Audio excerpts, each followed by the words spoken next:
आप सभी को प्रभु यीशु मसीह के नाम में मेरा प्यार भरा सलाम। आप सभी को इस सभा में मैं स्वागत करता हूँ प्रभु यीशु मसीह के नाम में। और आपने अपना कीमती समय निकाल कर इस सभा में आप जुड़े, इसके लिए मैं आपको बहुत धन्यवाद देता हूँ। आपने इस सभा का जो शीर्षक देखा होगा कि who is Jesus and what did he do for you. प्रभु यीशु मसीह कौन है और उन्होंने आपके लिए क्या किया है। और आज मैं विश्वास करता हूँ कि प्रभु यीशु मसीह आपसे कुछ बातें करना चाहते हैं। और आप जो भी इस सभा में जुड़े हैं, मैं आपसे विनती करता हूँ कि आप इस सभा के अंत तक हमारे साथ जुड़े रहना। और मैं विश्वास करता हूँ कि प्रभु यीशु मसीह आपसे कुछ बोलना चाहते हैं। जो लोग प्रभु यीशु मसीह को अब तक नहीं जाने हैं, प्रभु यीशु मसीह आपसे कुछ बोलना चाहते हैं। आइए हम इस सभा को शुरुआत करते हैं छोटे से प्रार्थना के साथ। प्रभु यीशु मसीह हम आपको धन्यवाद देते हैं आज के दिन के लिए प्रभु जी, और आपने हमें ये दिन दिया इसके लिए आपको बहुत धन्यवाद देते हैं प्रभु जी। आगे के समय को हम जब वचनों से प्रभु जी कुछ सीखेंगे प्रभु जी, आप हमें मदद सहायता करना कि हमारे मनों को वचनों की तरफ हम ध्यान करते रहे प्रभु जी। पिता ऐसे हम आपसे दुआ करते हैं प्रभु जी। इस छोटी सी विनती को हमारे उद्धार करता प्रभु यीशु मसीह के नाम से मांगते हैं, आमीन। मैं कुछ दिन पहले ऐसी सोच रहा था, और अभी अपने मन में जरा ये सोचिए कि किस तरीके से अभी के जो हालात है, जो करंट सिचुएशन है हमारे आसपास में, कि किस तरीके से हम रोज सवेरे उठते हैं और हमें कुछ अच्छा न्यूज़ सुनने नहीं मिलता है। लोगों की मौत हो रही है, देश का इकोनॉमी गिर रहा है। तो मैं ये सोच रहा था कि इंसान के पास सब कुछ होने के बावजूद भी, इंसान के पास पैसे होने के बावजूद भी, इंसान के पास सब रहने के बाद फेम, पैसा सब है, बट फिर भी उसके जीवन में वो खुशी नहीं है, वो आनंद नहीं है, वो शांति नहीं है, और उसके पास वो आशा नहीं, वो होप नहीं है उसके जीवन में, और उसको जीने का कोई मकसद उसके जीवन में दिखाई नहीं पड़ता, और जिसकी वजह से वो अपनी जान को गवा बैठता है। और मुझे नहीं पता कि आप किस दौर में जा रहे हो, आपके जीवन में क्या तकलीफ है, या आप बीमारी के उस तकलीफ से झेल रहे हो, या आपके घर में फाइनेंशियल प्रॉब्लम्स है, या आप अकेलेपन से गुजर रहे हो, या आप डिप्रेशन से गुजर रहे हो, और इत्यादि जो भी अलग अलग तकलीफ है वो आपको स्वयं पता होगा पर्सनली कि आप किस तकलीफ से गुजर रहे हो। और मैं ये आशा करता हूँ कि प्रभु यीशु मसीह आपको सही जगह पर लाए हैं। प्रभु यीशु मसीह आपसे कुछ बोलना चाहते हैं। वो आप अकेले नहीं हो अपने जीवन में, और आपके साथ प्रभु यीशु मसीह है। जब मैं बचपन में, जब मैं स्कूल में था, तब मैंने ये एक चीज सुनी थी, और ये था कि ऐसे हमें बताया गया था कि ये पूरा ब्रह्मांड या ये पूरा संसार एक बड़े धमाके से हुआ है, और ये जो भी प्राणी, पशु, पक्षी, मनुष्य, ये सब एक बड़े धमाके से जन्म लिया हुआ है या फिर क्रिएट हुआ है। और जब मैं आज तक अगर ये सोचूं, तब भी मुझे डाउट लगा कि ऐसे कैसे हो सकता है, धमाके से कैसे इतना बड़ा संसार बन सकता है, इतनी बड़ी दुनिया बन सकती है, और इतने पक्षी पक्षु कैसे बन सकते हैं, इतने सुंदर लोग। कि मैं आज तक आप देखा हूँ, आप भी सोचिए अपने मन में कि किसी भी धमाके या जो भी एक्सप्लोजन होता है या विस्फोटक होता है, आप देखिएगा कि जब भी कोई एक्सप्लोजन होता है तो उससे सिर्फ और सिर्फ तबाही मिलती है। अब देखना कि उससे सिर्फ और सिर्फ तबाही होते हैं, चीजें नष्ट होती है, लोगों की मौत होती है, वहां पर कुछ चीजें बनती नहीं है। और ये जो फंडा है कि ये हमारा संसार एक बड़े धमाके से उत्पन्न हुआ, ये मुझे कई बार क्वेश्चन मार्क लगता है, मुझे डाउटफुल लगता है कि ऐसे कैसे हो सकता है। इतने सुंदर मनुष्य या पुरुष, स्त्री कैसे धमाके से बन सकती है, इतने अच्छे पशु पक्षी प्राणी जो हमारे आसपास हम प्रकृति को देखते हैं कि किस तरीके से सुंदर है, ये कोई धमाके से नहीं हो सकता। ये किसी की बनाई हुई चीज है, ये किसी ने इसे बनाया है। और ये कौन बनाया है? ये बाइबल में एक वचन है, बाइबल की सबसे पहले पुस्तक में, और सबसे पहला जो भाग है, वचन है, उसमें ऐसा लिखा हुआ है इंग्लिश में कि in the beginning God created heaven and earth. Hindi में ऐसा है कि आदि में परमेश्वर ने आकाश और पृथ्वी की सृष्टि की। जब आदि में परमेश्वर ने इस पूरे ब्रह्मांड को उन्होंने बनाया है, ये कोई धमाके से नहीं हुआ है। इस पूरे संसार में जो पशु पक्षी हम देखते हैं, जो भी प्राणी हम देखते हैं, जो नदी में रहने वाले मछलियों को हम देखते हैं, आकाश में उड़ने वाले पक्षियों को देखते हैं, जमीन में रहने वाले प्राणियों को देखते हैं, कीड़े मकोड़ों को देखते हैं, फलों फूलों को देखते हैं, बड़े बड़े पहाड़ों को देखते हैं, समुद्रों को देखते हैं, आकाश में तारे, चंद्रमा, सूरज को देखते हैं। ये सब परमेश्वर ने बनाया है। और परमेश्वर ने इसे बनाने के लिए कितने दिन लिए? सिर्फ 5 दिन लिए। 5 दिन उन्होंने सिर्फ अपने मुख से बोला कि चंद्रमा हो तो चंद्रमा हो गया, सूरज हो तो सूरज हो गया, प्राणी को बोला प्राणी बन गया, पेड़ पौधे बन गए। ये सिर्फ परमेश्वर के मुख से परमेश्वर ने बोला और ये सब कुछ बन गया। और छठे दिन, 5 दिन परमेश्वर ने ये सब कुछ बनाया, छठे दिन परमेश्वर ने हम मनुष्य को बनाया। इस संसार के सबसे पहले पुरुष और स्त्री को परमेश्वर ने बनाया अपने हाथों से। पुरुष का नाम था आदम, स्त्री का नाम था हवा। ये दोनों को परमेश्वर ने अपने हाथों से बनाया और इनको परमेश्वर ने एक आदम की वाटिका, एक गार्डन में रखा, गार्डन ऑफ ईडन में रखा इनको परमेश्वर ने। और उस गार्डन में कई प्रकार के पेड़ थे, फलों के पेड़ थे, कई प्रकार के फलों के पेड़ थे। और परमेश्वर ने उनको आजादी दी थी कि आप पेड़ के फलों को खा सकते हो। बट परमेश्वर ने एक लॉ दिया था, एक आज्ञा दिया था कि ये एक आज्ञा पालन करो बस, ताकि तुम जो चाहिए वो करो। उसके पहले इंसान एकदम इनोसेंट था, उसको पाप क्या होता है उसको पता नहीं, उसको सही क्या होता है वो पता नहीं, उसको बुरा क्या होता है, वो एकदम निष्पाप था, उसके अंदर कोई पाप नहीं था तब तक मनुष्य। और परमेश्वर ने इस पुरुष और स्त्री को आदम की वाटिका में रखा और परमेश्वर ने बोला कि इस गार्डन में अनेक प्रकार के पेड़ के फल है, तुम उस सब को खा सकते हो, बस एक पेड़ के फल को नहीं खाना, बस एक पेड़ के फल को नहीं खाना। और उस पेड़ का नाम था बुरे और भले के ज्ञान का फल। ये फल को तुम मत खाना, बाकी जो भी फल तुम्हें इस गार्डन में दिखता है वो सब खाना। बट मनुष्य ने क्या किया? मनुष्य ने परमेश्वर की बात को नहीं मानते, उन्होंने वो फल को खाया जिसको परमेश्वर ने सख्त मना किया था कि ये फल को नहीं खाना है। और आप देखोगे ऐसे, हम आज की दुनिया में अगर हम देखोगे एग्जाम्पल की तरह से कि गवर्नमेंट जब हमें कुछ रूल्स एंड रेगुलेशंस देती है हम सिविलियंस को, तो अगर हम उस चीज को पालन नहीं करते तो गवर्नमेंट उसके लिए फाइन रखती है या कोई सजा हमको देती है, क्योंकि हमने उस रूल्स है जो रेगुलेशन है उसको फॉलो नहीं किया और जिसकी वजह से हमको उसका जुर्माना भुगतना पड़ेगा। उसी तरह जब आदि में परमेश्वर ने आदम और हवा को एक आज्ञा दिया था कि इस पेड़ के फल को मत नहीं खाना, बट मनुष्य ने उसका परमेश्वर का आज्ञा को नहीं मानते हुए अपने जीवन में उन्होंने दंड लाया। दंड ये था कि मौत, और उनके जीवन में पाप आ गया। पाप आया मतलब इसका मतलब कि उनके जीवन में हमेशा के लिए मौत आ गया। इसके पहले परमेश्वर आदम और हवा से इंसान के साथ रूबरू आके वो उनसे बातें करते थे, उनके साथ बैठते थे, उनसे मुलाकात करते थे, उनसे बातें करते थे। पर जब मनुष्य ने परमेश्वर की बात को नहीं माना तब परमेश्वर मनुष्य से दूर हो गया, क्योंकि परमेश्वर को पाप नहीं पसंद, परमेश्वर को बुरा करना नहीं पसंद। इसकी वजह से मनुष्य और परमेश्वर के बीच में एक बड़ा दीवार आ गया और दीवार था वो पाप का दीवार। हम पापी बन गए थे, मनुष्य पापी बन गए थे। और आज तक हर एक इंसान जो जन्म इस दुनिया में लेता है सब के सब पापी है। इवन जो न्यू बॉर्न बेबी है, जो माँ के गर्भ से जन्मा हुआ बच्चा है, छोटा बच्चा, वो भी पापी है। मुझे किसी ने सिखाया नहीं था बचपन में कि ये बुरा करना है, बट मैंने खुद चुना,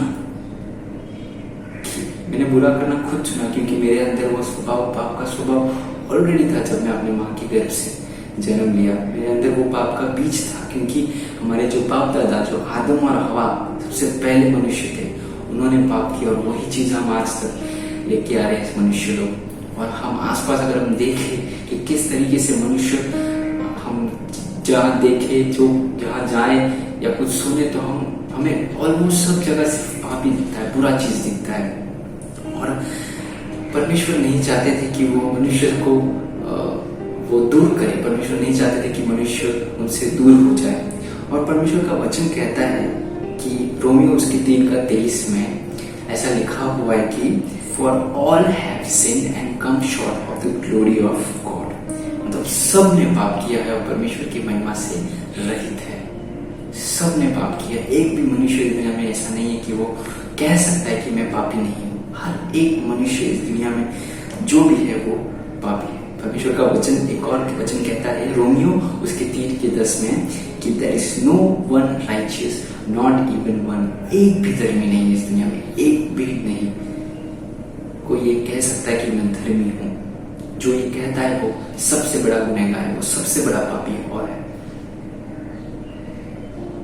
तो आप अपने मन में जानिए कि आपने आज तक अपने जीवन में जो भी किया है, आप देखिए और खुद को सोचिए अपने जीवन में कि आज तक आपने क्या क्या गलत काम किया है, बुरा किया है, जो परमेश्वर की नजर में गलत है, जो परमेश्वर की नजर में पाप है। बट मृत्यु, परमेश्वर का वचन रोमियो उसके 6:23 में ये लिखा गया है कि for the wages of sin is death but the gift of God is eternal life in Jesus Christ. क्योंकि पाप की मजदूरी मृत्यु है और परमेश्वर प्रभु यीशु मसीह में हमें अनंत काल के जीवन का एक वरदान मिलता है, एक तोहफा मिलता है। इस वचन में लिखा है कि पाप जो मैंने जिस तरीके से बताया कि हम हर एक मनुष्य पाप है और अगर हमारे अंदर पाप है तो हम हमारे पाप के साथ एक मृत्यु को लाते हैं, एक दंड को लाते हैं। वो दंड है मृत्यु और वो मृत्यु सिर्फ इस धरती का मृत्यु नहीं है, वो अनंत काल वाला मृत्यु है। हमारे जो शरीर के बाद एक और प्राण है हमारे अंदर, जो इस शरीर के मरने के बाद वो प्राण जीवित रहता है। वो प्राण के पास सिर्फ 2 जगह है, या फिर स्वर्ग या फिर नरक। और वो हमेशा के लिए अगर हम पापी हैं तो हम अपने साथ वो मृत्यु लाते हैं। वो हमेशा के लिए मृत्यु, हमेशा के लिए परमेश्वर से दूर, अगर हमने प्रभु यीशु मसीह को नहीं जाना। अब मैं आपसे 3 घटनाओं को शेयर करना चाहता हूँ। एक स्टोरी है, इसको रिलेट करिएगा। 3 स्टोरी पिता और पुत्र के बारे में ही है, तीनों इंसिडेंट। तो पहला इंसिडेंट ऐसा है कि समझो बेटा अपने घर में खेलते वक्त उसके हाथों से कुछ कीमती चीज टूट जाती है और जब ये चीज इसके पिता को पता चल जाता है, पिता उसको आके पूछता है कि कैसे तूने तोड़ दिया इसको। तब बेटा अपने जो गलतियों का माफी मांगते हुए पिताजी से माफी मांगता है, गलतियों का क्षमा वो अपने पिताजी से मांगता है। पिताजी उसको जिस तरीके से वो क्षमा मांगता है, पिताजी उसे माफ कर देते हैं। ठीक है, इस इंसिडेंट में ये हुआ कि पिताजी को लगा कि यह छोटा सा गुनाह है तो ठीक है इसको जाने दो। बट पाप जो है ना वो एक सबसे बड़ा क्राइम है। मैं आपको एक और इंसिडेंट सुनाता हूँ इस पिताजी और इस बेटे के बारे में। ये पिताजी कोर्ट रूम में है, ठीक है, और उस कोर्ट रूम में ये पिताजी जज है, ठीक है, न्यायाधीश है, जो न्याय करने वाला जज। और उस जज के कुर्सी में बैठा हुआ है और जब वो सामने देखता है उस कटघरे में तो क्या पता है कि उस कटघरे में कौन है, उसका बेटा खड़ा हुआ है किसी जुर्म की वजह से, ठीक है। और ये प्रूफ है कि उसने कोई जुर्म किया है। और वो जब अपने बेटे को देखता है वो बोलता है कि बेटा जा, मैं तुझसे बहुत प्यार करता हूँ, जा, मैंने तेरे को माफ किया। कौन सा जज इस दुनिया में है जो ऐसे न्याय करेगा? ये पता होने के बावजूद भी वो गलत है, उसको उसका जो गुनाह का सजा उसे मिलना चाहिए, बट फिर भी वो उसको बोल रहा है कि जा बेटा मैं तुझसे माफ करता हूँ। प्रभु यीशु मसीह हमें बोल रहे हैं कि बेटा मैं तुझसे प्यार कर रहा हूँ, बट तूने जो पाप किया है ना, तुझे उसकी सजा लेनी। अब तीसरा इंसिडेंट, जिस तरीके से मैंने आपको बताया कि पाप एक क्राइम की तरह है। अगर कभी भी हम कुछ क्राइम करते या क्रिमिनल्स को देखते तो उनको हमें उसको सजा मिलनी जरूरी है। कि वही पिताजी कोर्ट रूम में है, कोर्ट के रूम में उस कुर्सी में बैठा हुआ है, सामने उसका बेटा है, एक बैंक में डकैती की है, बैंक में उसने पैसे चोरी किए, ठीक है, और वो उस कटघरे में खड़ा हुआ है। और उसका पिताजी जब को पता फुल प्रूफ के साथ बताया जाता है कि आप इस गुनहगार ने बैंक में लूटा है और पैसे लूटे हैं और उसको कौन सी सजा होनी है, तो उसको 2 चीजें बताई जाती है। एक तो उसको कुछ पर्टिकुलर अमाउंट का फाइन भरना होगा, जैसे कि समझो 10 लाख का फाइन भरना होगा, ठीक है, और दूसरा या फिर उसको समझो कि 6 महीने के लिए जेल में जाना पड़ेगा। ये दो बात कोर्ट में जो जज है वो गुनहगार को बोलता है जो उसका बेटा है, ठीक है। और जब ये जज को, उस गुनहगार को बोलता है, दोषी को बोलता है कि ये करना है, तो उसका बेटा सोचता है कि मेरे पास तो पैसे नहीं है, तो मैं पैसे कैसे, तो मुझे तो अभी जेल में जाना पड़ेगा। फिर तुरंत क्या उसके जो जज क्या करता है, वो अपने जो उसका पिता है वो अपने कुर्सी से उठता है, अपना जो यूनिफॉर्म को वो निकालता है, उसको रखता है और तुरंत अपने बेटे के पास जाता है नीचे और अपने जेब से चेक का बुक निकालता है, उसमें 10 लाख का अमाउंट लिख कर साइन कर कर अपने बेटे को देता है, बेटा ये ले और अपने गुनाह का जो जुर्माना भर और आजाद हो जा। इसमें आपको क्या लगता है कि किसने किसका गुनाह अपने ऊपर लेकर उसे आजाद किया? पिता ने उसके बेटे का जो गुनाह को अपने ऊपर लिया, उसका जो सजा को अपने ऊपर लिया, उसने वो सजा अपने ऊपर लेकर उसका दंड को भरा और उसके बेटे को आजाद किया। प्रभु यीशु मसीह भी उसी तरीके से हमारे लिए, परमेश्वर जो है उन्होंने हमारे लिए तोहफा दिया है। परमेश्वर का वचन कहता है बाइबल में, यूहन्ना उसका 3:16 में कि for God so loved the world that he gave his only begotten son, only एक ही पुत्र को भेजा, that whoever believeth in him should not perish but have everlasting life। Hindi में ऐसा है कि परमेश्वर ने जगत से ऐसा प्रेम किया कि उसने अपना एकलौता पुत्र दे दिया ताकि जो उस पर विश्वास करे वो नाश न हो परंतु अनंत जीवन पाए। परमेश्वर हमसे प्यार करते हैं, परमेश्वर ने हमें अपने हाथों से बनाया है, परमेश्वर ने आपको अपने हाथों से बनाया है, वो आपसे बहुत प्यार करते हैं, ठीक है। वो आपको ऐसे ही इस दुनिया में मरने नहीं देंगे, इस पाप के साथ मरने नहीं देंगे, इसीलिए उन्होंने अपना एकलौता पुत्र प्रभु यीशु मसीह, आपने उनका नाम सुना होगा, प्रभु यीशु मसीह, जो 2000 साल पहले हमारे लिए उस स्वर्ग को छोड़कर, अपने पिता को छोड़कर, स्वर्ग को छोड़कर इस पापी धरती पर आए, पापियों के साथ वो जिए, मनुष्य के रूप को उन्होंने धारण किया, मनुष्य के जैसा वो जिए, इस पापियों के साथ वो उठे बैठे, बट उन्होंने अपने जिंदगी में इस धरती में जितने समय वो थे उन्होंने एक भी पाप नहीं किया, ना उन्होंने कभी बुरा बोला, ना कभी बुरा किसी के साथ किया। वो निष्पाप थे, उन्होंने एक भी पाप इस दुनिया में नहीं किया।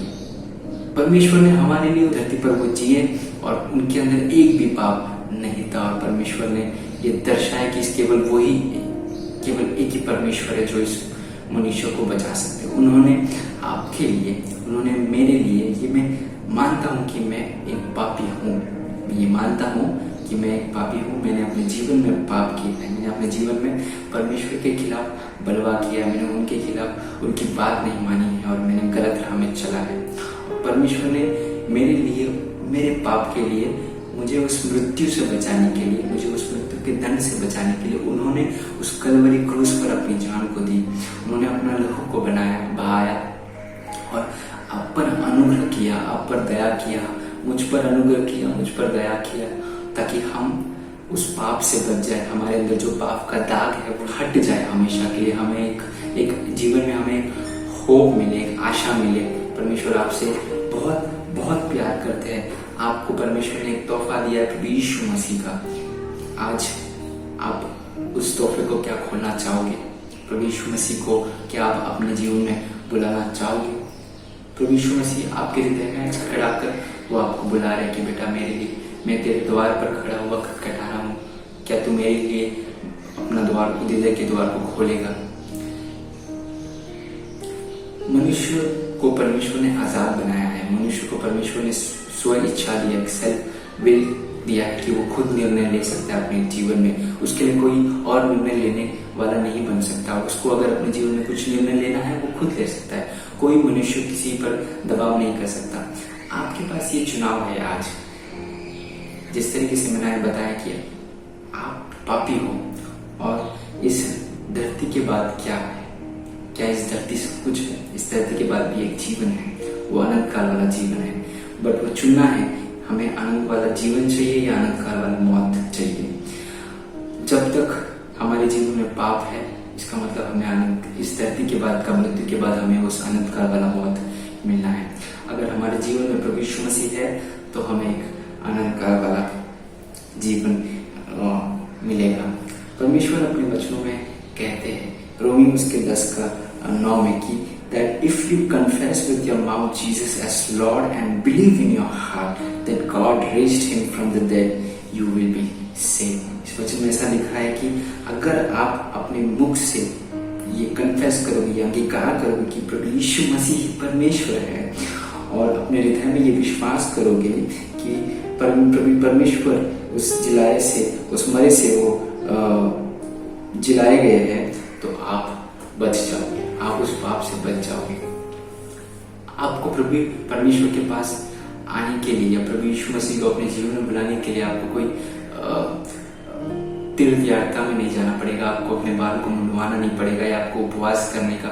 आपको सिर्फ एक ही चीज करना है, सिर्फ और सिर्फ अपने जीवन में अपने मन में ये बोलना है, आपको अंगीकार करना है कि हाँ प्रभु मैं पापी हूँ, हाँ प्रभु मैंने अपने जीवन में आज तक अब तक मैंने पाप किया है, और मैं ये विश्वास करता हूँ कि आप ही सच्चे परमेश्वर हो, जिसने मेरे लिए 2000 साल पहले उस कलवरी क्रूस पर अपनी जान को दी, और आपने हमें उस पाप से बचाया, उस मृत्यु से बचाया। ये बस इतना बोलोगे तो आपका उद्धार हो जाएगा, आप बच जाओगे, आप उस पाप की मृत्यु से बच जाओगे।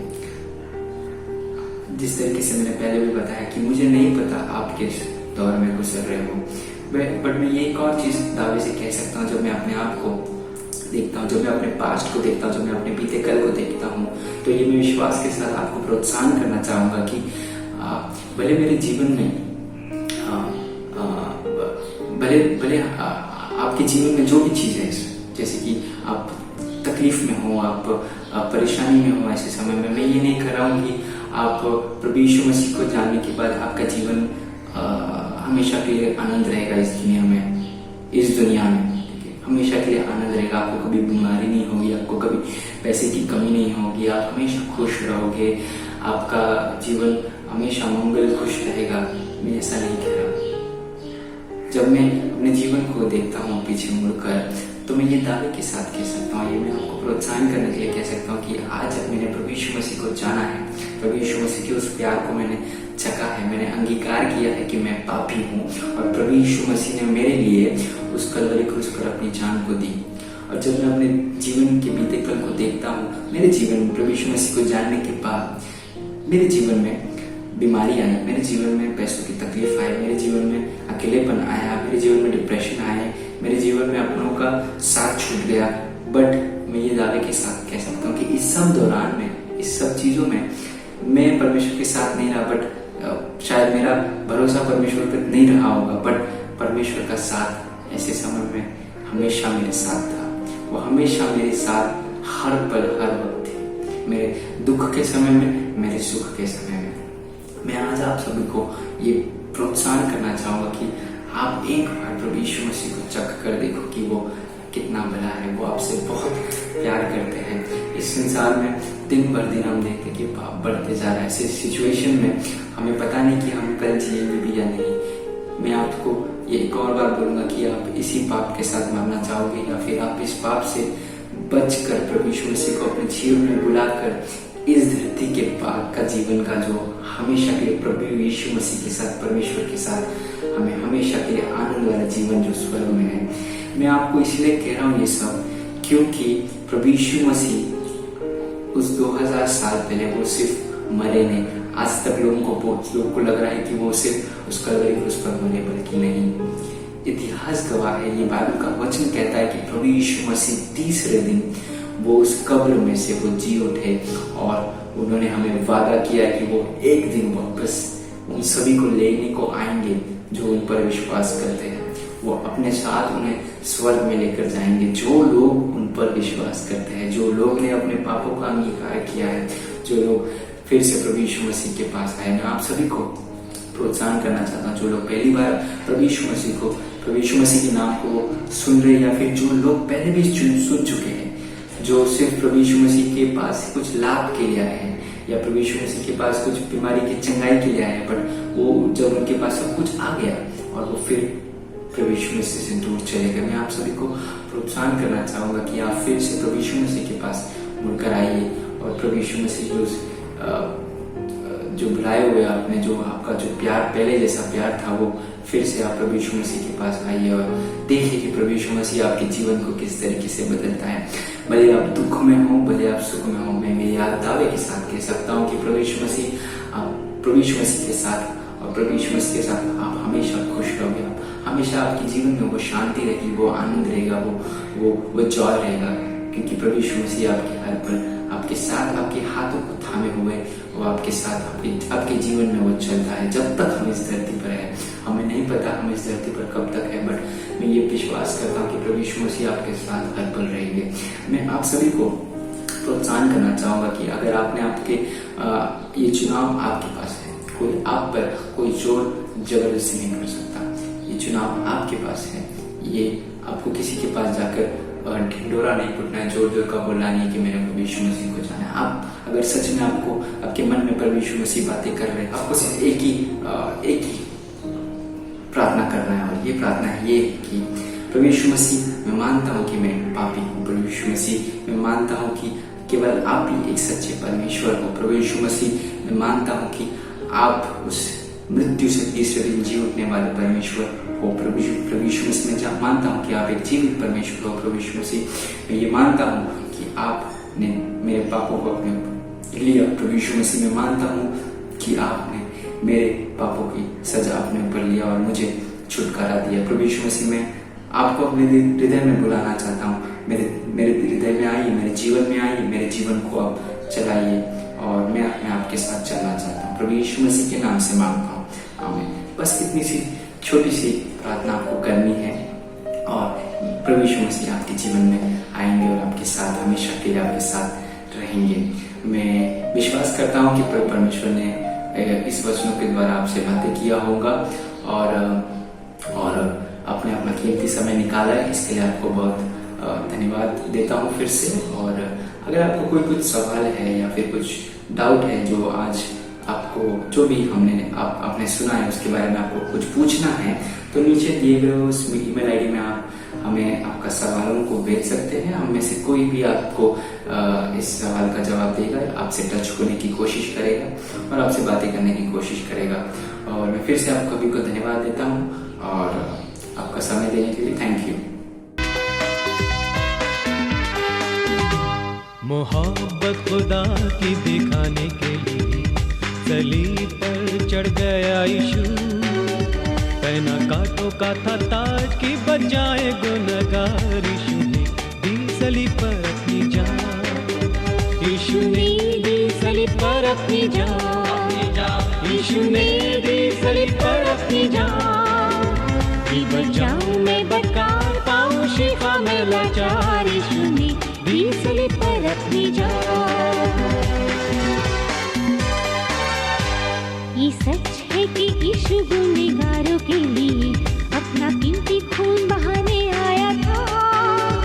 उसने खाई फोड़ों की मार के बचाए गुनहगार। यीशु ने दी सलीब पर अपनी जान, यीशु ने दी सलीब पर अपनी जान, यीशु ने दी सलीब पर अपनी जान।